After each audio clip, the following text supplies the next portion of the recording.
Hello everybody, welcome to GameGuru Classic and GameGuru Max, broadcast number 126, and boy are we getting close to the end of 2022. Okay, what is the format of this broadcast? It's pretty straightforward. Anyone lucky enough to join us live gets to ask some questions. Towards the end of the broadcast we get to throw in a few answers that may or may not be satisfying. And recently introduced is an extended Q&A where we go onto Discord. It's a bit more informal but more chattier, and you can ask some more questions there and maybe get some juicy answers. So that's the general format, but before any of the questions are answered, we get to show you some of the things that we've been working on. Usually it's a demo or some new functionality or maybe just some bug fixes, and we divide that section up into two sections further, which is GameGuru Classic and GameGuru Max. So if you have got a question and you are in the live chat, don't forget to stick a question mark at the end. It makes it a lot easier when we go scrolling through looking for questions quickly. That way we can answer more questions during our time together. So let's start off with GameGuru Classic and what we've been going on there. Now here's the thing. All of the great news happened last Wednesday. So if you want to know about GameGuru Classic, go check out last Wednesday's broadcast. The reason I say that is we're pretty much done with GameGuru Classic. If you actually tuned in last week, you'll have found out that we fixed every single reported bug in GameGuru Classic. And since then, of course, a few new bugs have trickled in. But generally, we're scraping the bottom of the barrel when it comes to finding GameGuru Classic bugs to fix. That's not to say that we are finished with GameGuru Classic. There are a lot of feature requests, a lot of extra things that people want to see, and in 2023 we will look at that. And that's why I don't really have a lot to talk about with GameGuru Classic this Wednesday, because we've pretty much done the job. We've done a year's worth of GameGuru Classic and we're pretty happy with what we've done. However, a couple of conversations were springing up on Steam, and perhaps there's something I can do to add, something a bit more visual, something on YouTube which might lend itself in case there's an absence of information, and that is about the source code. Now, a lot of you will already know about this screen. It's the issues board. I talk about it incessantly and have been for years. And every time you click a link on a post, a news item, you usually end up here. But this is sort of like not the start. This is not the home page of GitHub. This is really the issues board. If you actually click on this one here, code, and the reason I want to talk about this is the subject was raised that, well, the source code isn't available in GameGuru Classic. It has been for some time, and in fact, not only has it been available, but contributors have found access to this repository, have downloaded their own version of it, added features, and then submitted it back to us, and we made it an official part of the latest version of GameGuru Classic. And I might not have done this in previous broadcasts, so I thought it was worth paying lip service to it. It's the code tab. It's the first one you get when you go into this link. And it will tell you a little bit about how to get set up. What I mean by that is, if you want to be able to add a command, or add a feature, or fix a bug, you can actually do that simply by going to this repository, following the instructions, and then once you've finished compiling and running and you know it works, go into the source code and make a fix. But that's not what I want to talk about today. Obviously, we've got a lot of other things to cover. Obviously not, but you'll find out soon enough. But I did want to end on this point. Sure, not everyone's going to want to go into the source code and add, fix, etc. But I think what everyone's probably going to be interested in is the granular detail of exactly what it is that we do week in, week out with the different updates for GameGuru Classic. And the best, closest to the metal way of doing that is this little icon here. So go into the code tab, then look at this one, commits, 621 commits. If you click that one, this is a chronological list of every single thing that's been done to the source code, whether by us or by contributors. And you get two things. You get this. You probably don't want to go here unless you're a C++ programmer. What you want to look at is these little three dots. That is basically every single item all the way down, a plain English description of all the things that have been changed. So a coder will come in, make a change, make a fix, make whatever, and then asked politely to put little asterisks and then describe what it is that's just happened. And you can go all the way down, all the way back in time, and you could probably go back 5 years doing this if you like. So if you're ever curious just about, oh, you've done an update, but what exactly have you done? You can have the synopsis right at the top, but then you can also have drill right down into the code changes if you so desire. And I'll leave it on that point. GameGuru Classic, it's now completely open. The source code is available for anyone to go in, make fixes, make feature additions, etc. And if they're good enough and they pass the litmus test, then we are more than happy to fold them into the official version and release them as a GameGuru Classic update. So I just wanted to introduce you to that in case you wasn't aware. But without further ado, let's move on to GameGuru Max. Okay, let's level, right? Nobody cares about source code. That's why you're using GameGuru. What you want to see is cool visuals. And boy, do I have some things to show you today. Not everything, just a little sneak peek. You'll learn more in the next couple of days. So without me rabbiting on anymore, I just want to play a video because I think it's worth more information to play a video than me rabbiting on trying to describe it. So providing we're at the start, I'll play this video and I'll talk to you at the end of it.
Okay, I'm really happy with this DLC. It's the last one of the year for those who hate DLC, but it's the last one. It's the Offworld Station Booster Pack. Its launch is imminent. Hopefully we can get it out to you all on Friday, maybe Friday. At least that's the plan. That's the official plan. But don't hold your breath too much. We are still working feverishly hard to get all the things that we want in and tested so we can actually release it on Friday. So it's called the Offworld Station Booster Pack. You'll find out about it soon enough when we push out all the news items. Now, I can hear one artist screaming at the screen right now, which is the author of that booster pack, saying, "There's a better level than that. Why are you showing that one?" And I'm sure there is. It's just that's the one I had and the one I've been testing with. Now, what I want to show you is something else. Because I have a lot of time for artists who create, assets of this quality. And when they say, "Can you add some more features to make my DLC even better?" I ain't going to say no. So I said yes. So I want to show off some of those things. I'm pretty sure the artist actually has found these now because I'm doing nearly constant EXP build updates just as soon as I've implemented and tested them. But for everybody else outside of this little massively tiny inner circle, you don't know anything about these, and I just want to show you some of the features. Right off the bat, you see this one? An animating texture. That didn't exist a week ago. It was added. Why? Because the artist wanted to have panels and screens and monitors and other effects that would animate in the level. And so, okay, so this is what you used to call the alt texture.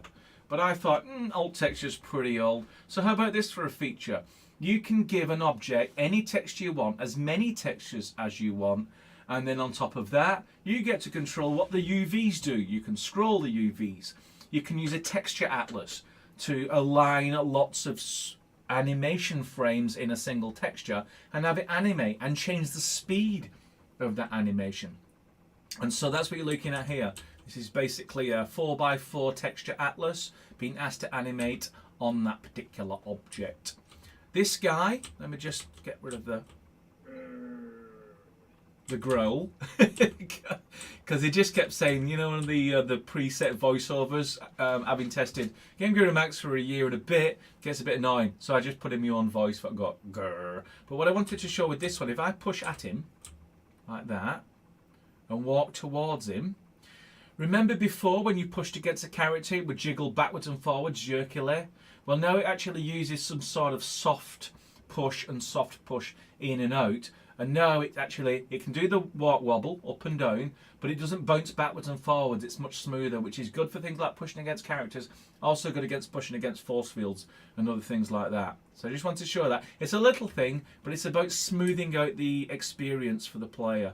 So thank you very much. In case you don't know, this character doesn't belong to the Offworld station. This was a bonus character that we released probably a year ago now.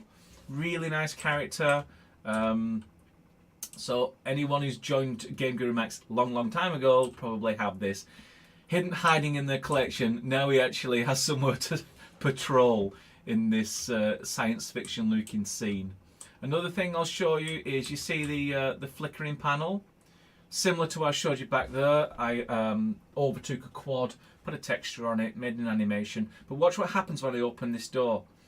As I mentioned, you can change the texture. You can keep the animation going, but you can change its underlying texture. So if I do this, change to green. Now this character here, man in her own business, is also part of the booster pack. She can be very angry with me. So I'm going to run through a couple of these corridors because I want to show you something else, which is the nav mesh. She can see me, of course you can. So you see this path? I see you. Yeah, if I cut that off there, sorry, I'm still working on that. So let her get a little closer out of that doorway, so she's going to try and find me.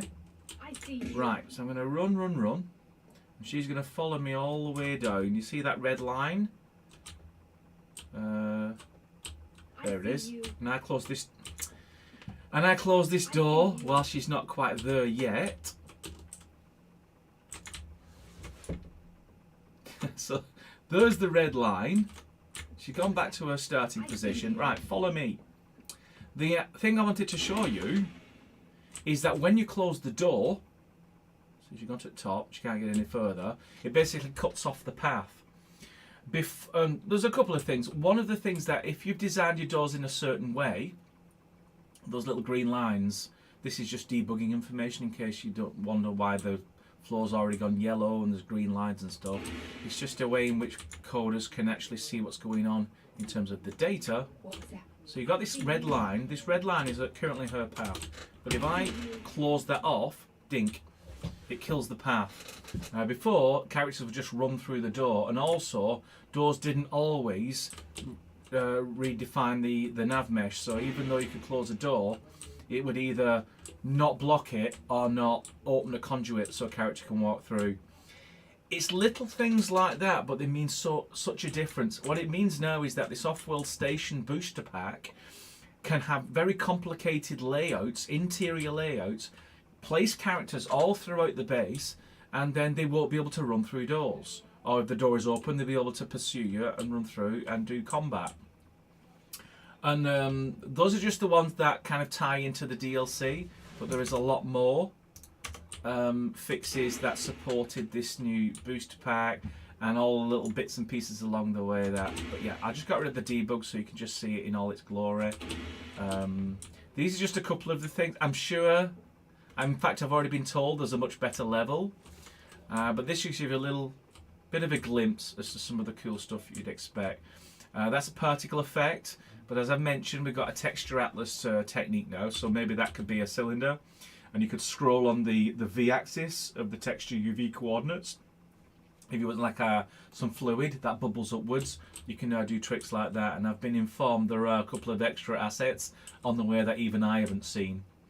So I just wanted to mention that, and just in case you was curious as to, well, how do I do that? If I just come out of here, show you this. See the size of it? That's a little quad. If I go to behavior, it's called change texture. So change texture, you can specify texture A, texture B, the scaling of UVs, the offsets, the direction of any UV movement if you want that, the speed of it, and then you've got row and column overrides in case you already know how many panels across, how many panels down. Just set those last three, the speed, how many rows across and how many columns, and then it will just start animating that, and then you can change this image to whatever you want. So you can just click here and you can pick whatever you got. I've actually started you off with two called Atlas1, Atlas2_4x4. But if you're really curious, just check out maybe GameGuru Classics Decals folder. There are about 100 of these, so you'll not be short of texture atlases in case you don't want to make your own. It's just I've dropped in two just for now, just to test it. If there's a lot of community requests for me to grab all of the decals from GameGuru Classic and then put them in a folder for GameGuru Max users, it's no skin off our nose, quite happy to do it. But if you think the decals are a bit dated and there's better things that we can be doing, higher quality decals for example, let us know that as well. We don't want to just start cramming Max with a lot of old legacy art if you think the quality isn't there. But I think there's a lot of really cool decals that you could make use of in this particular scenario. So that's what I wanted to show you for GameGuru Max. Really pleased with the features. We've done a lot of bug fixes. I think Zach said there was over 50 that was fixed but needs confirmation. So if you have reported a bug, please check out the issues board, and if it is your bug and we've done fixed needs confirmation, just say yes, it's fixed, thanks very much, and we can close it down. Not in the public one, it's called the EXP build. So that's the one that's this. This is the one that's the EXP build. After this broadcast, probably tomorrow, we'll actually push it out to everyone. We just want a little bit more time to do some testing, and then we'll actually make it available as a regular public build. So all you got to do is launch Steam. If your auto update system is on, it will detect that and update your version to the most stable, happiest version of GameGuru Max to date, with all the bug fixes and all these lovely extras as well. So that's it for our demo section. Let's move on to questions and answers and see if there's any worthy questions. Okay, so I'll just switch over to... Yeah, that could have gone a bit smoother. The Q&A video animation is literally 3 seconds long. Doesn't give you any time to do any sort of back-end transitions, but you get the idea. Just imagine that's what I intended and that's what you saw. So question and answers, I have a live chat somewhere. We'll drag this one in and we'll see what we got. Now, I think Zach's with us this time, so maybe, Zach, you've collected all the questions, answered some, and so I'll look for the orange. I see the orange, so we're going to start there, as is our custom. So this is a question that was asked ages ago. Zach couldn't provide an answer that he was happy with, so now it's my answer. And the question is, walking up to a character and the wobble happens. Is there a way to make it detect you so it walks back? Kind of like Half-Life 2 Citizens getting out your way. So you're not talking about the play being pushed back, which is what it does now. You're talking about the character getting out of the way. That's actually a neat idea, and might be a bit more realistic when you think about how gameplay how you might want it to work. You know, you want characters to get out your way. You're the important protagonist, so maybe they should get out of the way. That would be handled differently. I mean, certainly you'll still push into the character. You don't want the character to go through the character's head.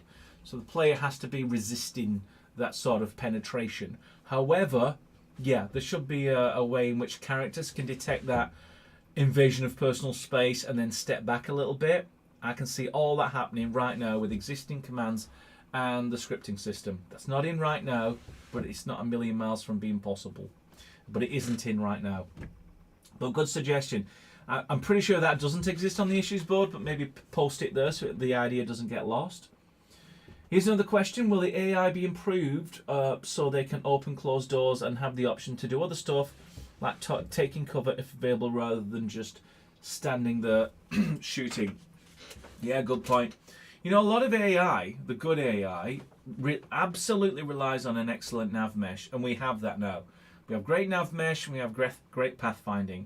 What we don't have so much greatness of is AI that have self-preservation to find cover in the first place. They'll move side to side, they'll find better position to fire from, but they have no concept of a barrel they can jump behind if they've been taking fire. They don't really have that capability.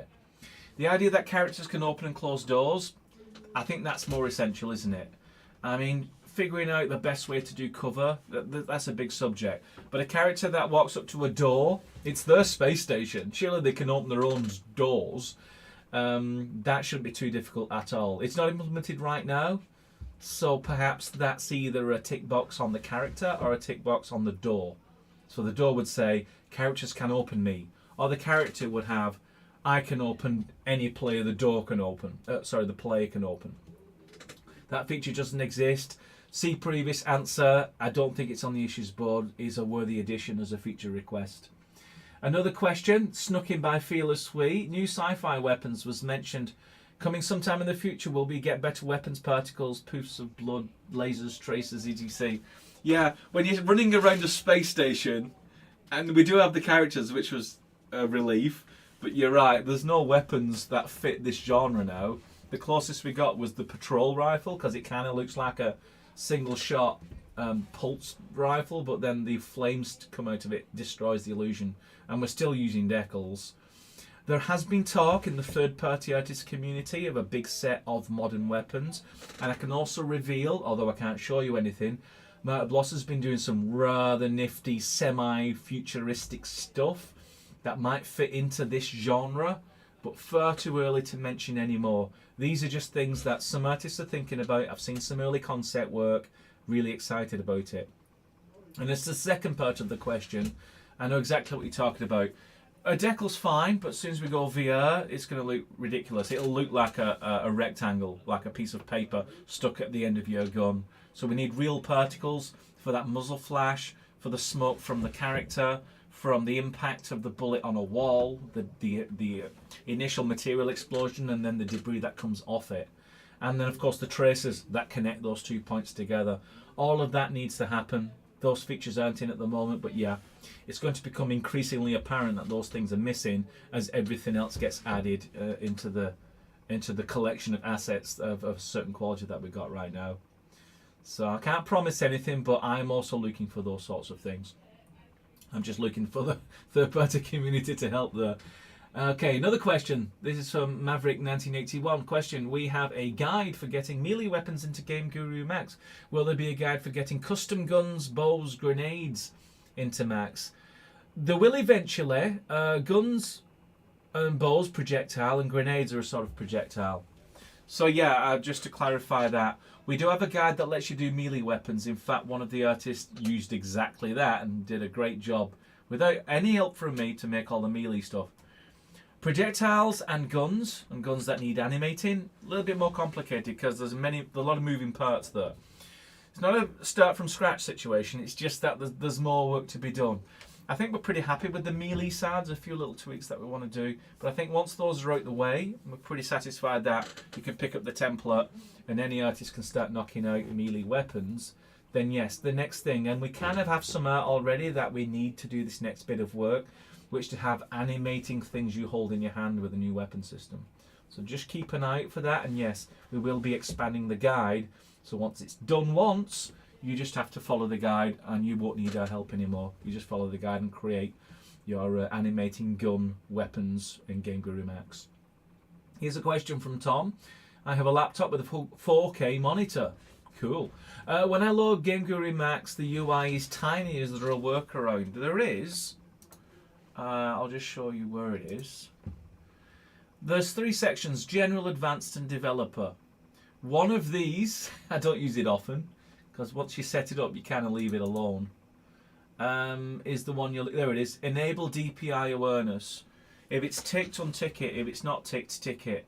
That basically changes how it reads the monitor and then scales the UI accordingly. That's the first thing you should try. The second thing you can try is in Windows there is a display ratio. It defaults to 100, but you can set it to 125 or 150 or 175. That also will increase the size of your UI in GameGuru Max. So try those 2 things, it may help. Okay, another question. This is from Charlene. How far we are away from V1? We've got RPG, mechanics and virtual reality left to do. We've already got quite a headway on the back end with the RPG logic. We've got so much of that now, you won't believe. The front end we have started. Did anyone notice? It's a good question because it leads on to something I was going to mention and never got round to. Did anyone notice the massive panel in the bottom right corner with 99999? How did I do that, I hear you ask? Well, that's a new feature. It's the Screen Editor version 2 where you can customize your in-game HUDs.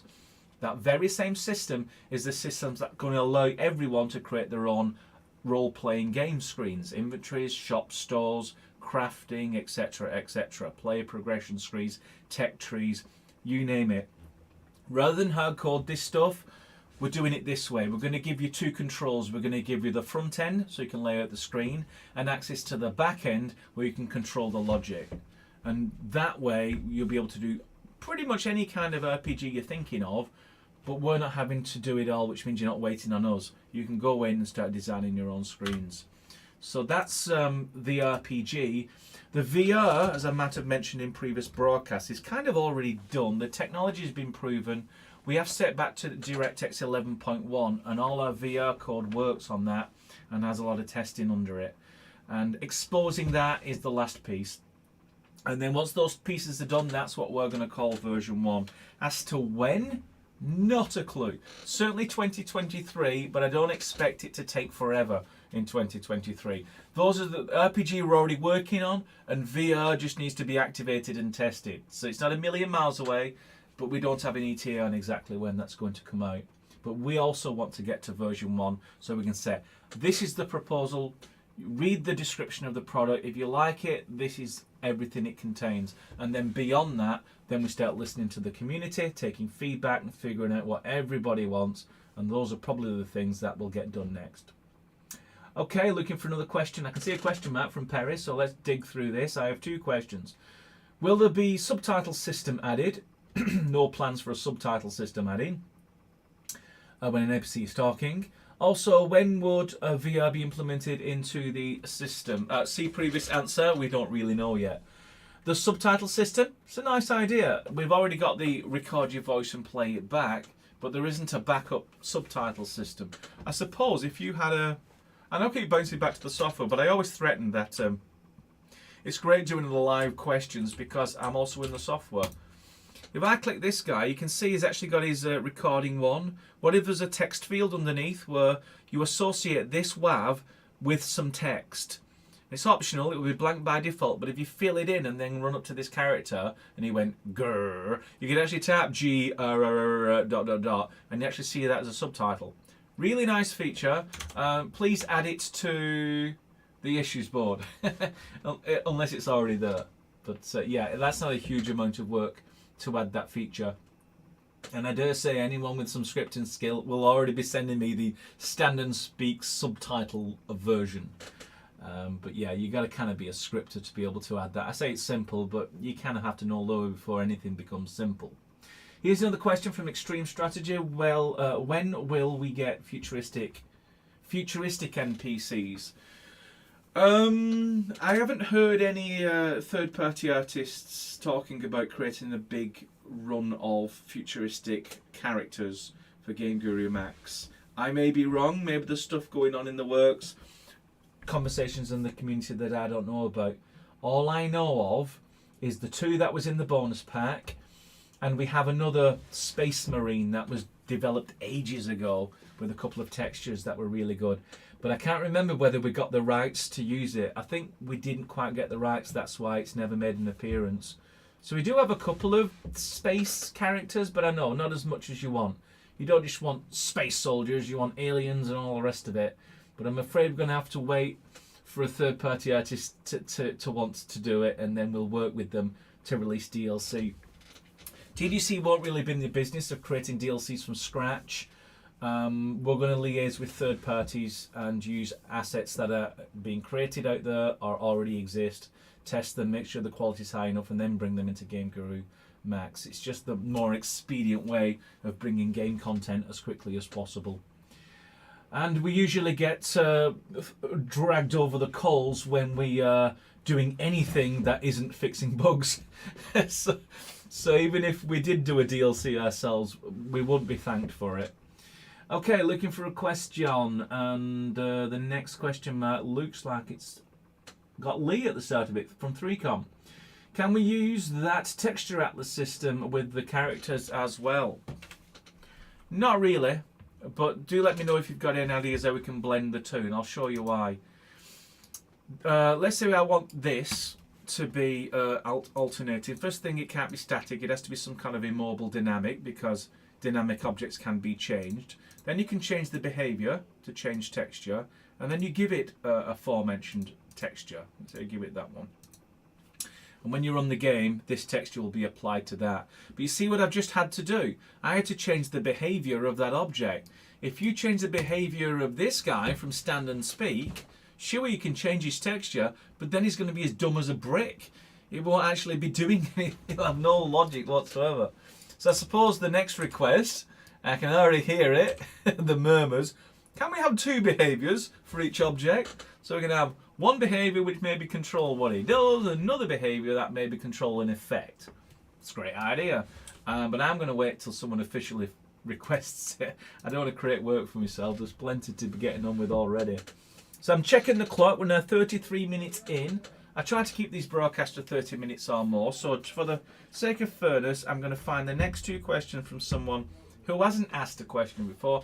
Answer those verbally in our live chat. And if you still have that burning question, follow me to Discord. There's a link at the bottom of the YouTube description.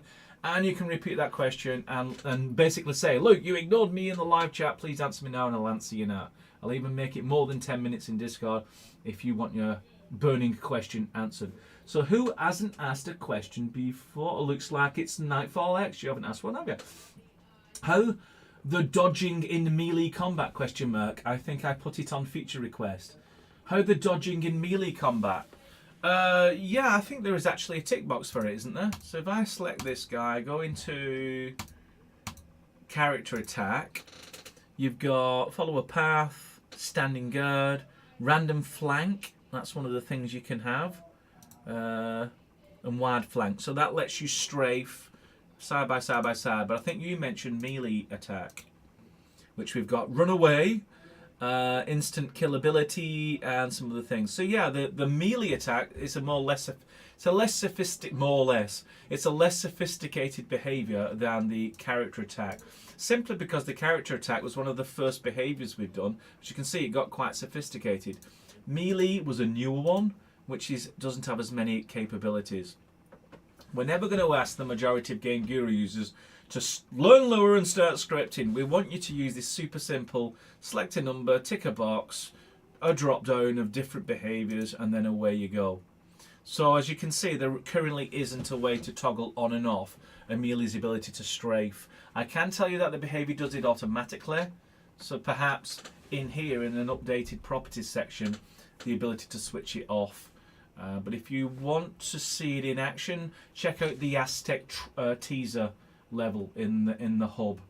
That character actually does strafe side to side, so you're not trying to hit him as often. In fact, I think he strafes when you hurt him, and then he strafes to one side to try and get out of the line of sight of your next blow. But AI is a tricky one. Everyone has a different perspective on it, and even if it goes slightly wrong, then the whole thing is a deal breaker. And, you know, it's really hard to create your own AI as well, so it's a bit of a lose-lose situation for the most part. Hopefully that was some kind of answer. And the last question from someone who hasn't asked a question before. Is this from our very own Synchro62? I think it might be. Can we have the .back file in Max for backup maps? Please, like classic, question mark. I do seem to recall that is an issue board request that already exists. I think we removed the .back file because it was a bit cluttery and it was harder to get at in GameGuru Max to restore your levels. Not very difficult to do. You simply copy the FPM just before you replace it. And if you're happy with just the latest backup, so the last FPM before the last one, then that's fine. That's not difficult to implement. So, sure, I mean, that's not a lot of work. Just post it on issues if it doesn't already exist and send me the link. It could even be the code already exists. We just commented it out for Max for some wonderful reason. So I'm sorry we ran out of time for any more questions. Otherwise, we literally would be for hours and hours. However, like I said, I always give people a second chance. And that second chance is going to be on Discord. If I just show you my screen, it's this one here. There's a link at the bottom of the YouTube. So go click that. You will find yourself here. If you've never used Discord before, you'll have to register. But it's pretty straightforward. And then you're straight in, start asking your questions. We generally spend about 10 minutes here. I might make it 15 if the conversation's really exciting and juicy. And there you go. Tom has found their way into the Discord. So congratulations, Tom. And for the rest of you, probably most of you who are watching this as a YouTube pre-recording, thank you very much for your attention. I hope you enjoyed this broadcast. As always, it's every Wednesday at 7 PM GMT. However, we're getting very close to Christmas, and I'm not sure whether I will be around for a live broadcast next Wednesday. I think I will. Just giving you a heads up that it may not be a live, more of a pre-record or a reveal. But whether it's a pre-record or whether it's a live chat, it will be next Wednesday at 7 PM GMT. So I hope you've enjoyed this broadcast. Thanks very much for all your questions. And I'll see some of you on Discord. So until 2 minutes from now, I shall say goodbye and thank you very much.